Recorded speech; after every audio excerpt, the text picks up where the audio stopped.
ثلة من الأولين وثلة من الآخرين. وہ اگلوں میں سے بہت ہوں گے اور پچھلوں میں سے بھی بہت. وَأَصْحَابُ الشِّمَالِ مَا أَصْحَابُ الشِّمَالِ. اور بائیں بازو والوں کی بدنصیبی کا کیا پوچھنا. فِي سَمُومٍ وَحَمِيمٍ وَظِلٍّ مِّن يَحْمُومٍ لَا بَارِدٍ وَلَا كَرِيمٍ. وہ لو کی لپٹ اور کھولتے ہوئے پانی اور کالے دھوئیں کے سائے میں ہوں گے جو نہ ٹھنڈا ہوگا نہ آرام دے. انہم كانوا قبل ذلك مترفین وكانوا يصرون على الحنث العظیم. یہ وہ لوگ ہوں گے جو اس انجام کو پہنچنے سے پہلے خوشحال تھے اور گناہ عظیم پر اصرار کرتے تھے. یعنی خوشحالی نے ان پر الٹا اثر کیا تھا.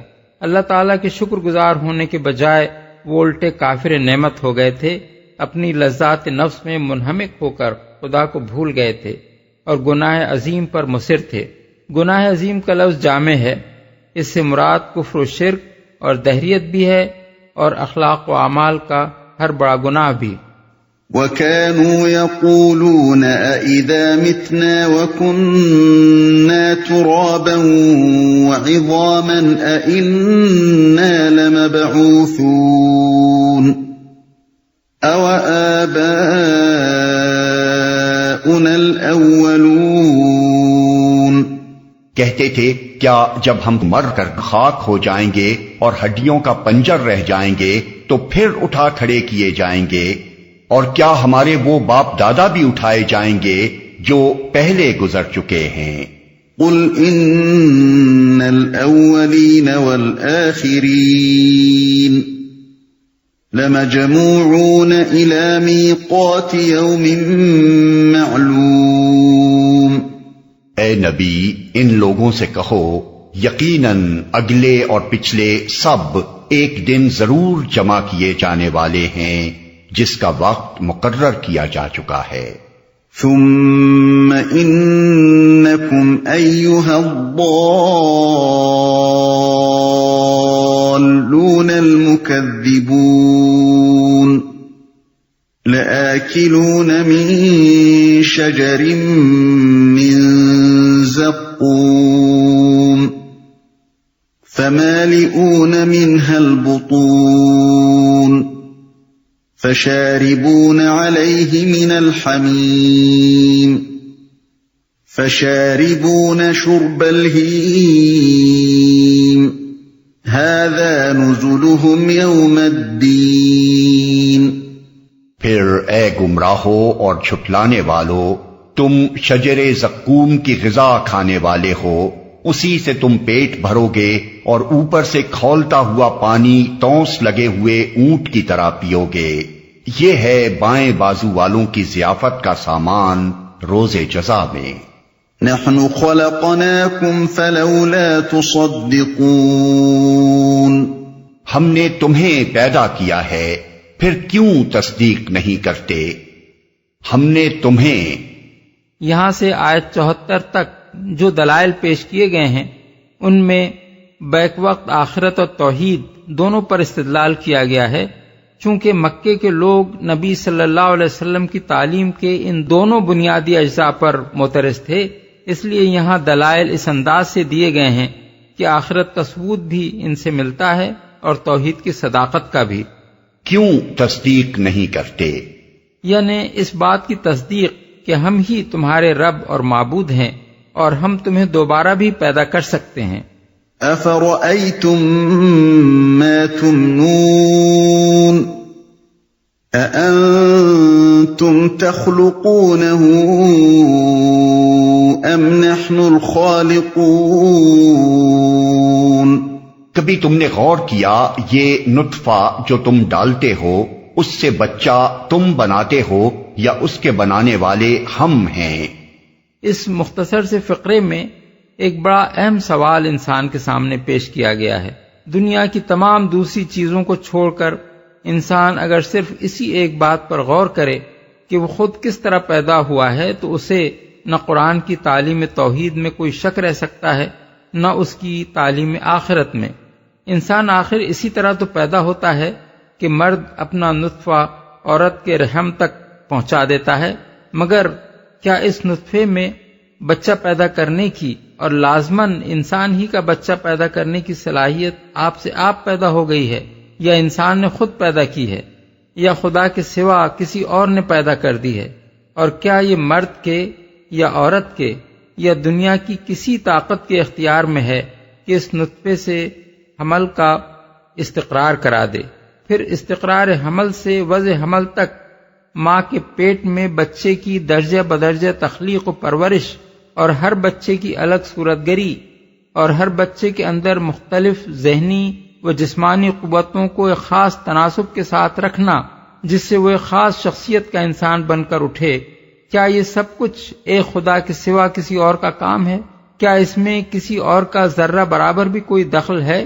کیا یہ کام ماں باپ خود کرتے ہیں یا کوئی ڈاکٹر کرتا ہے، یا وہ انبیاء اور اولیاء کرتے ہیں جو خود اسی طرح پیدا ہوئے ہیں، یا سورج اور چاند اور تارے کرتے ہیں جو خود ایک قانون کے غلام ہیں، یا وہ فطرت یعنی نیچر کرتی ہے جو بجائے خود کوئی علم، حکمت، ارادہ اور اختیار نہیں رکھتی؟ پھر کیا یہ فیصلہ کرنا بھی خدا کے سوا کسی کے اختیار میں ہے کہ بچہ لڑکی ہو یا لڑکا، خوبصورت ہو یا بدصورت، طاقتور ہو یا کمزور، اندھا، بہرا، لنگڑا، لولا ہو یا صحیح الاعضاء، ذہین ہو یا کن ذہن؟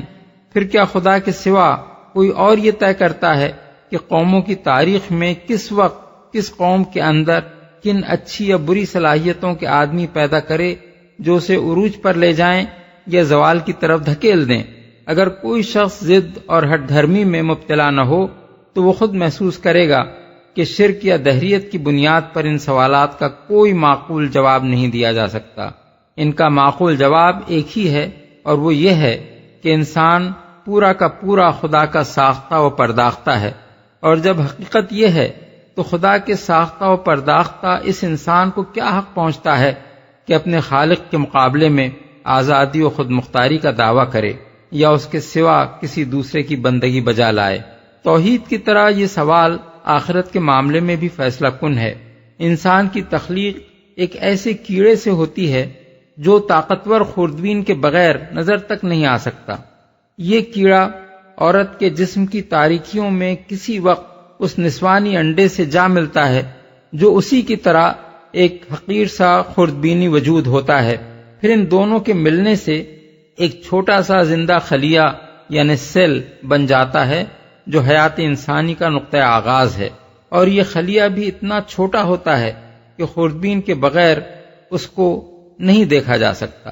اس ذرا سے خلیے کو ترقی دے کر اللہ تعالیٰ 9 مہینے چند روز کے اندر رحم مادر میں ایک جیتا جاگتا انسان بنا دیتا ہے، اور جب اس کی تخلیق مکمل ہو جاتی ہے تو ماں کا جسم خود ہی اسے دھکیل کر دنیا میں ادھم مچانے کے لیے باہر پھینک دیتا ہے۔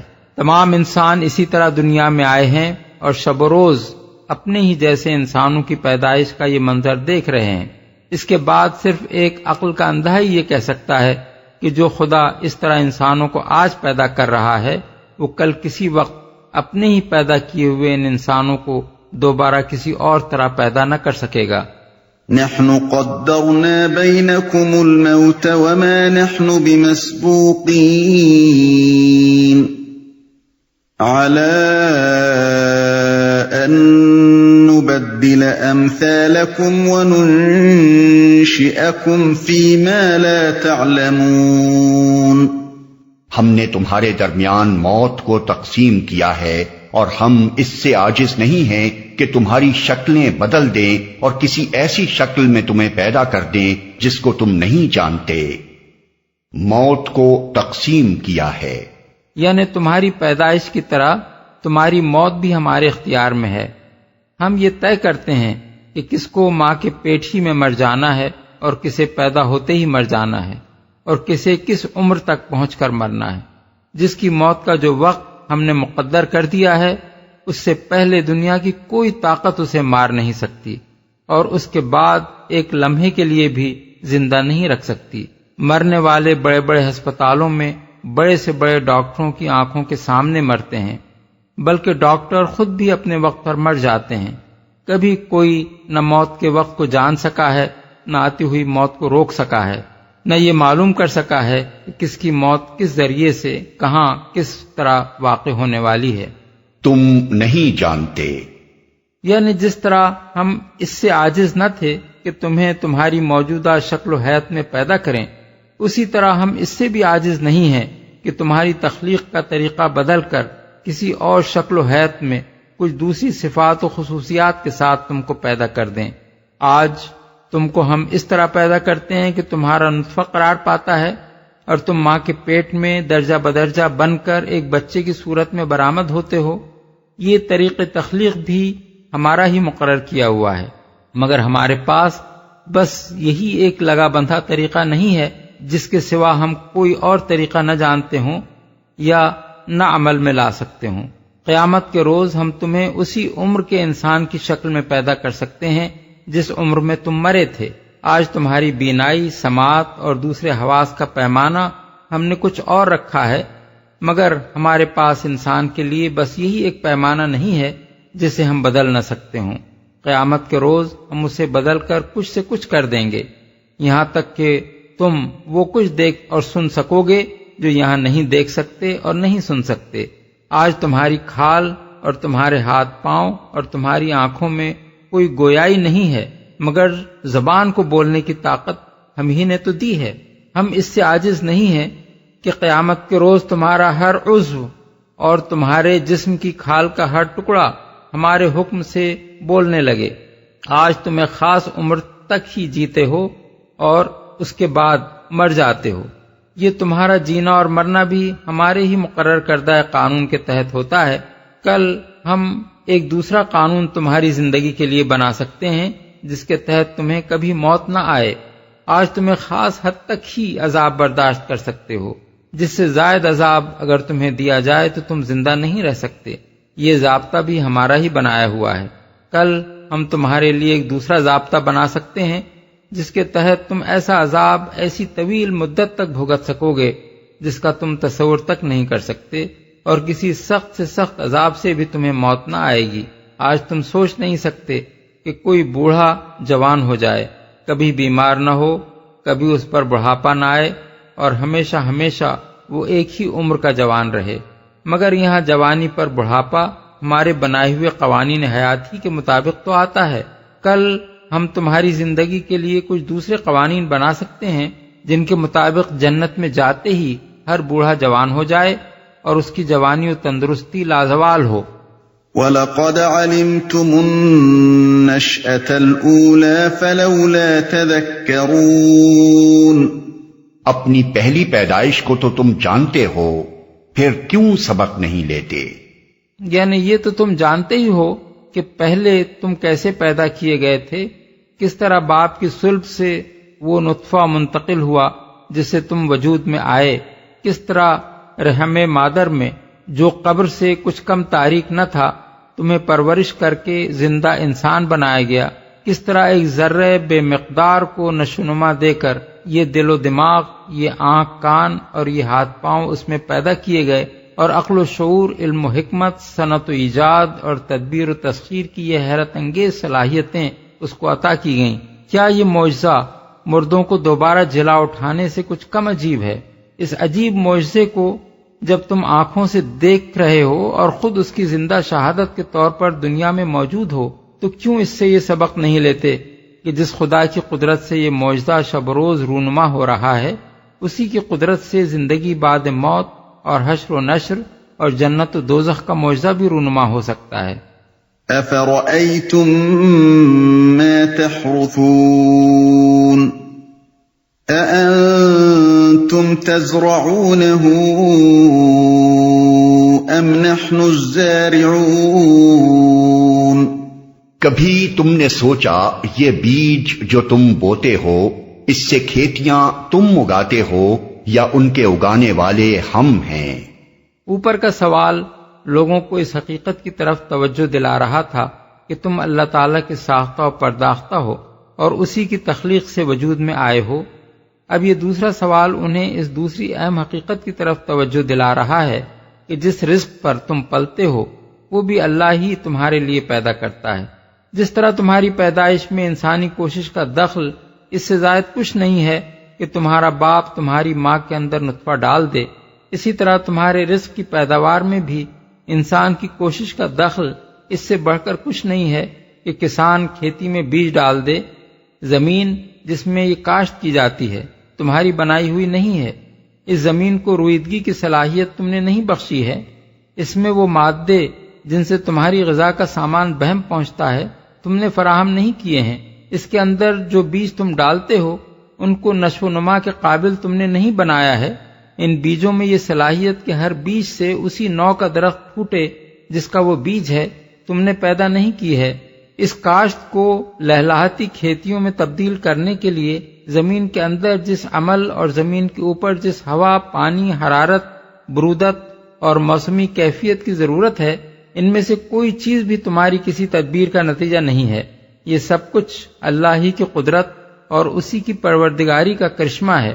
پھر جب تم وجود میں اسی کے لانے سے آئے ہو اور اسی کے رزق سے پل رہے ہو تو تم کو اس کے مقابلے میں خود مختاری کا یا اس کے سوا کسی اور کی بندگی کرنے کا حق آخر کیسے پہنچتا ہے؟ اس آیت کا ظاہر استدلال تو توحید کے حق میں ہے، مگر اس میں جو مضمون بیان کیا گیا ہے اس پر اگر آدمی تھوڑا سا مزید غور کرے تو اسی کے اندر آخرت کی دلیل بھی مل جاتی ہے۔ جو بیج زمین میں بویا جاتا ہے وہ بجائے خود مردہ ہوتا ہے، مگر زمین کی قبر میں جب کسان اس کو دفن کر دیتا ہے تو اللہ تعالیٰ اس کے اندر وہ نباتی زندگی پیدا کر دیتا ہے جس سے کونپلیں پھوٹتی ہیں اور لہلاتی ہوئی کھیتیاں شان بہار دکھاتی ہیں۔ یہ بے شمار مردے ہماری آنکھوں کے سامنے آئے دن قبروں سے جی جی کر اٹھ رہے ہیں۔ یہ معجزہ کیا کچھ کم عجیب ہے کہ کوئی شخص اس دوسرے عجیب معجزے کو ناممکن قرار دے جس کی خبر قرآن ہمیں دے رہا ہے، یعنی انسانوں کی زندگی بعد موت۔ لو نشاء لجعلناه حطاما فظلتم تفكهون إنا لمغرمون بل نحن محرومون۔ ہم چاہیں تو ان کھیتوں کو بھس بنا کر رکھ دیں اور تم طرح طرح کی باتیں بناتے رہ جاؤ کہ ہم پر تو الٹی چٹی پڑ گئی، بلکہ ہمارے تو نصیب بھی پھوٹے ہوئے ہیں۔ أفرأيتم الماء الذي تشربون أأنتم أنزلتموه من المزن أم نحن المنزلون لو نشاء جعلناه أجاجا فلولا تشكرون۔ کبھی تم نے آنکھیں کھول کر دیکھا یہ پانی جو تم پیتے ہو اسے تم نے بادل سے برسایا ہے یا اس کے برسانے والے ہم ہیں؟ ہم چاہیں تو اسے سخت کھاری بنا کر رکھ دیں، پھر کیوں تم شکر گزار نہیں ہوتے؟ برسانے والے ہم ہیں، یعنی تمہاری بھوک مٹانے ہی کا نہیں، تمہاری پیاس بجھانے کا انتظام بھی ہمارا ہی کیا ہوا ہے۔ یہ پانی جو تمہاری زندگی کے لیے روٹی سے بھی زیادہ ضروری ہے تمہارا اپنا فراہم کیا ہوا نہیں ہے، بلکہ اسے ہم فراہم کرتے ہیں۔ زمین میں یہ سمندر ہم نے پیدا کیے ہیں، ہمارے سورج کی گرمی سے ان کا پانی بھاپ بن کر اٹھتا ہے۔ ہم نے اس پانی میں یہ خاصیت پیدا کی ہے کہ خاص درجہ حرارت پر وہ بھاپ میں تبدیل ہو جائے، ہماری ہوائیں اسے لے کر اٹھتی ہیں، ہماری قدرت اور حکمت سے وہ بھاپ جمع ہو کر بادل کی شکل اختیار کرتی ہے۔ ہمارے حکم سے یہ بادل خاص تناسب سے تقسیم ہو کر زمین کے مختلف خطوں پر پھیلتے ہیں تاکہ جس خطے زمین کے لیے پانی کا جو حصہ مقرر کیا گیا ہے وہ اس کو پہنچ جائے، اور ہم بالائی فضا میں وہ برودت پیدا کرتے ہیں جس سے یہ بھاپ پھر سے پانی میں تبدیل ہوتی ہے۔ ہم تمہیں صرف وجود میں لا کر ہی نہیں رہ گئے ہیں، بلکہ تمہاری پرورش کے یہ سارے انتظامات بھی ہم کر رہے ہیں جن کے بغیر تم جی نہیں سکتے، پھر ہماری تخلیق سے وجود میں آ کر، ہمارا رزق کھا کر اور ہمارا پانی پی کر یہ حق تمہیں کہاں سے حاصل ہو گیا کہ ہمارے مقابلے میں خود مختار بنو یا ہمارے سوا کسی اور کی بندگی بجا لاؤ۔ کھاری بنا کر رکھ دیں۔ اس فقرے میں اللہ کی قدرت و حکمت کے ایک اہم کرشمے کی نشاندہی کی گئی ہے۔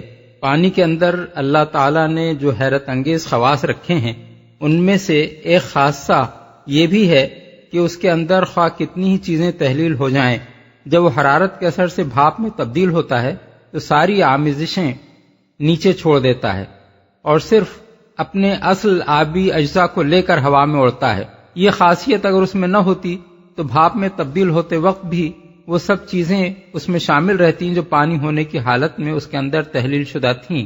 اس صورت میں سمندر سے جو بھاپیں اٹھتیں ان میں سمندر کا نمک بھی شامل ہوتا اور ان کی بارش تمام روئے زمین کو زمین شور بنا دیتی۔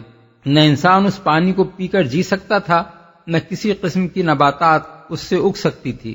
اب کیا کوئی شخص دماغ میں ذرا سی بھی عقل رکھتے ہوئے یہ دعویٰ کر سکتا ہے کہ اندھی بحری فطرت سے خود بخود پانی میں یہ حکیمانہ خاصیت پیدا ہو گئی ہے؟ یہ خاصیت جس کی بدولت کھاری سمندروں سے صاف ستھرا میٹھا پانی کشید ہو کر بارش کی شکل میں برستا ہے اور پھر دریاؤں، نہروں، چشموں اور کنووں کی شکل میں آب رسانی و آب پاشی کی خدمت انجام دیتا ہے، اس بات کی صریح شہادت فراہم کرتی ہے کہ ودیت کرنے والے نے پانی میں اس کو خوب سوچ سمجھ کر بالارادہ اس مقصد کے لیے ودیت کیا ہے کہ وہ اس کی پیدا کردہ مخلوقات کی پرورش کا ذریعہ بن سکے۔ جو مخلوق کھاری پانی سے پرورش پا سکتی تھی وہ اس نے سمندر میں پیدا کی اور وہاں وہ خوب جی رہی ہے، مگر جس مخلوق کو اس نے خشکی اور ہوا میں پیدا کیا تھا اس کی پرورش کے لیے میٹھا پانی درکار تھا اور اس کی فراہمی کے لیے بارش کا انتظام کرنے سے پہلے اس نے پانی کے اندر یہ خاصیت رکھ دی کہ گرمی سے بھاپ بنتے وقت وہ کوئی ایسی چیز لے کر نہ اڑے جو اس کے اندر تحلیل ہو گئی ہو۔ کیوں تم شکر گزار نہیں ہوتے؟ بالفاظ دیگر کیوں یہ کفران نعمت کرتے ہو کہ تم میں سے کوئی اس بارش کو دیوتاؤں کا کرشمہ سمجھتا ہے اور کوئی یہ خیال کرتا ہے کہ سمندر سے بادلوں کا اٹھنا اور پھر آسمان سے پانی بن کر برسنا ایک فطری چکر ہے جو آپ سے آپ چلے جا رہا ہے، اور کوئی اسے خدا کی رحمت سمجھتا بھی ہے تو اس خدا کا اپنے اوپر یہ حق نہیں مانتا کہ اسی کے آگے سر تاج جھکائے۔ خدا کی اتنی بڑی نعمت سے فائدہ اٹھاتے ہو اور پھر جواب میں کفر و شرک اور فسق و نافرمانی کرتے ہو۔ أَفَرَأَيْتُمُ النَّارَ الَّتِي تُورُونَ أَأَنْتُمْ أَنشَأْتُمْ شَجَرَتَهَا أَمْ نَحْنُ الْمُنشِئُونَ نَحْنُ جَعَلْنَاهَا تَذْكِرَةً وَمَتَاعًا لِلْمُقْوِينَ۔ کبھی تم نے خیال کیا یہ آگ جو تم سلگاتے ہو اس کا درخت تم نے پیدا کیا ہے یا اس کے پیدا کرنے والے ہم ہیں؟ ہم نے اس کو یاد دہانی کا ذریعہ اور حاجت مندوں کے لیے سامان زیست بنایا ہے۔ درخت سے مراد یا تو وہ درخت ہیں جن سے آگ جلانے کے لیے لکڑی فراہم ہوتی ہے، یا مرخ اور عفار نامی وہ دو درخت ہیں جن کی ہری بھری ٹہنیوں کو ایک دوسرے پر مار کر قدیم زمانے میں اہل عرب آگ جھاڑا کرتے تھے۔ یاد دہانی کا ذریعہ، اس آگ کو یاد دہانی کا ذریعہ بنانے کا مطلب یہ ہے کہ یہ وہ چیز ہے جو ہر وقت روشن ہو کر انسان کو اس کا بھولا ہوا سبق یاد دلاتی ہے۔